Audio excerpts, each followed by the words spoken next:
Hello Michael, welcome to our show. So can you briefly introduce yourself? Hi Ian, great to be here. I'm Michael Cox, I'm a racing journalist who specialises in Hong Kong and Asian racing. So actually you have worked in South China Morning Post for some years, and actually you are the three-star citizen in Hong Kong, right? Yeah, I'm a permanent resident in Hong Kong. I even have a Chinese name now, Got My Go. Ah. And Sit Gong Su Su Guangdonghua. That's nice. Speak a little bit of Cantonese. And I spent 7 years working with the South China Morning Post from 2011, and then I had a short period back in Australia working for a number of different media outlets, and now I'm back out on my own, back in Asia and writing for Asian Racing Hub. Are you coming from a racing background, or how do you get into this racing industry? My family is involved in harness racing in Australia. Yes. And so my grandfather and my uncle and my cousin are all successful trotting trainers and drivers. So I have a horse background. I wasn't very good hands-on with horses, but I loved racing and I loved the betting side of it, and I was very interested in the history of both harness racing and then thoroughbred racing later on. And then I became a sports writer in Australia, and through that, working for a newspaper in the Illawarra region of Australia, I became the racing reporter there and got to cover racing in Australia. So when you got the opportunity to come to Hong Kong to work for South China Morning Post? In 2011, I was approached to come and work for the South China Morning Post, and I really didn't know that much about Hong Kong racing at the time, other than the Australian names that were here at the time, like Darren Beadman and John Size and Ty Anglin, Zach Purton. I knew these names, but I didn't know much about how Hong Kong racing worked. It was just a great opportunity to see a different part of the world and come to a racing jurisdiction that was really at an interesting time.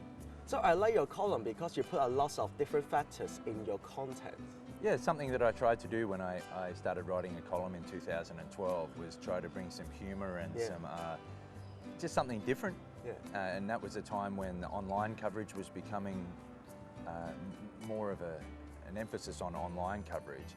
So we tried to bring some multimedia into it with different clips, but also just writing about the cultural differences between Hong Kong and perhaps the rest of the world in terms of racing. It's a fascinating place, Hong Kong, where we're in Hong Kong, but a lot of the leading riders and trainers and the influencers are from all around the world. So we have a great clash of cultures, and it can bring about some sort of interesting relationships and an interesting dynamic. So with your time in Hong Kong, what are the most memorable interviews or horses that you can mention? Maybe from the start, I would say the first horse that I'd remember as really important to me as a writer and journalist would be Lucky Nine. Lucky Nine was, he won his first Hong Kong sprint at my first Hong Kong International Race Day.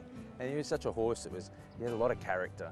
He wasn't always consistent, but he was very brave and courageous, and he had a jockey, Brett Preble, that was an interesting and engaging character, and a trainer who's very colourful, Casper Founds. So there was always great stories to do with Lucky Nine. And then Lucky Nine travelled the world. So Lucky Nine, I was lucky enough to then get to travel with Lucky Nine. Not on the same plane as him, but I would travel to the races that he raced in. So Dubai, Japan a couple of times, Singapore twice to see him win there, and so dominant. So Lucky Nine really took me around the world. So I'm forever grateful to him, but also to Casper Founds and his late father Laurie, who spent a lot of time and gave a lot of energy and their time to me as a journalist, and gave me some great interviews and quotes. So in your eyes, what are the key elements for to be a good journalist, racing journalist? To be a good racing journalist, I think you have to be trusted and you have to develop relationships with people. But I think the most important relationships to develop are with the people who handle the horses, and the people, maybe the most important relationships to me aren't with the administrators or the people who run racing. To me, those people are there they get paid to answer questions. So I think developing relationships from the ground up, even with Marfus, like if I went and covered a horse travelling overseas, so when I got to go with Rich Tapestry to Santa Anita for the Breeders' Cup, you know, making relationships, forming relationships with the assistant trainers and the Marfus, these are the relationships where you can really find great stories and great background to be able to write a story with depth and integrity and honesty. So what are the most memorable overseas interview? For me, I'll remember going to the Breeders' Cup with Rich Tapestry. And Rich Tapestry finished last. It was very disappointing and heartbreaking for he was favourite in the race, in the Breeders' Cup sprint, and he finished last with some health issues. But I guess I remember those interviews because of the time and the indignity the trainer Michael Chang and the jockey Olivia Deleuze, even though they were so bitterly disappointed, still gave me their time and reflected upon the performance, even though you could just see that they were just heartbroken. So to me that meant a lot on a personal level, to be able to, even though put aside their own personal disappointment and feelings, to be able to offer me the attention and to give me what I needed to tell a good story. So now you are the publisher of a website called Racing Hub, right? Is it correct? Yeah, Asian Racing Hub, and we've just started out. And the idea is that it's an independent racing website where I think we're trying to do something a little bit different. I think that there's a new generation of Asian racing fans that are interested in more than just betting.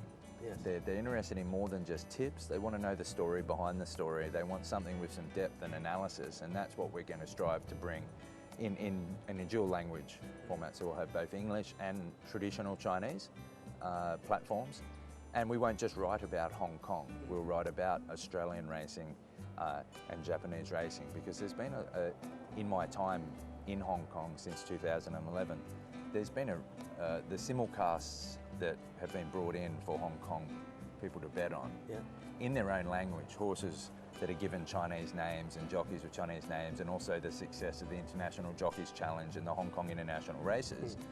Hong Kong racing fans aren't just interested in Hong Kong racing. There's an interest in Japanese racing now as well. So we're just broadening the perspective a little bit, both in the type of stories and what we write about.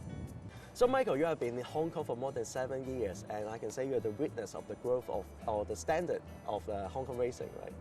Yeah, it has changed a lot. I think it has become more professional and more intense in its sort of competitiveness. When I first came, Douglas White had been champion for 11 straight seasons. He went on to win 13 straight championships, but he was being challenged by Zach Purton, who was really making a push to take that title. And then of course we saw Joe Moreira come to town and win 3 straight championships and form another rivalry with Zach. It was Zach versus Joe in some great championship battles. And now of course Douglas White has become a trainer, so it's come full circle to where we've got Zach and Joe riding for Douglas.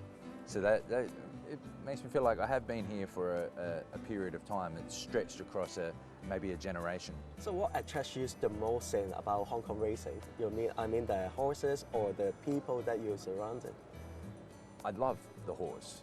I think that's my main attraction to racing. I love the animal itself, and I do love the sport and the competition on track. But I think what really that I love about Hong Kong racing is the competitiveness, the culture, the West meeting the Chinese culture and the Hong Kong culture, and what's unique about it.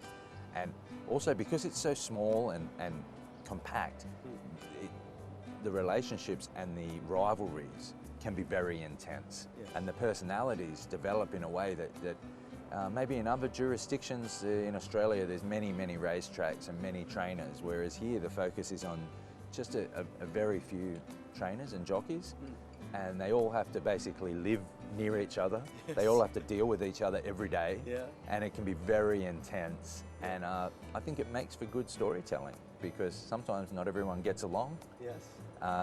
Relationships change and rivalries form. So I think that's maybe the thing that I most like about it, is that everyone being in one place and just 2 tracks just creates a dynamic that's pretty intense. And of course the prize money and the stakes are very high, and it just adds to the intensity of it all. Nowadays, lots of YouTubers and younger generation would like to join the industry, racing industry. They just like holding their iPhones or selfie stick to go around the racetrack, try to report the race. But do you have any advices for them? Because you holding the selfie stick doesn't mean that you're reporting, right? That's true. And I wonder what would happen if, you know, when I first came to do journalism, these opportunities weren't like they are now. Yeah. It was, I'm not that old, but I'm just before Twitter and Facebook and social media and self-publishing on YouTube became an easy thing to do. It wasn't an easy thing to do at that time, and I think I was very lucky to find myself in established news outlets with older journalists that could guide me along and give me direction on how to treat people that I think young journalists who are self-publishing and have access through smartphones and YouTube and different things, the thing that they can miss out on is the ability to form relationships and to set a tone and to understand the responsibility of being a journalist and maybe the difference between a journalist and a reporter, to be able to write things that can affect change or to write the truth in situations where maybe it won't, it might upset people. I think maybe if I could just wrap it up in one line, I would say that it's more important to be respected than it is to be liked. Not everyone's going to like you all the time. To be a good journalist, there's going to be moments where you're going to ask questions to people that they're not going to feel comfortable with at the time. But there's ways to do it that's respectful, just always to be respectful, and then you will be respected because your responsibility isn't to, as a journalist, isn't to the person you're interviewing or it's to your audience. It's to the reader. What would and that's something that I think is important to try and remember is what does the person who doesn't have access to the jockey, to the trainer, to the owner, or to watching the horses, or what is it that they would want to know? And that's the question I should be asking. Thank you very much, Michael. I wish you all the best with the Asian Racing Hub. Thank you.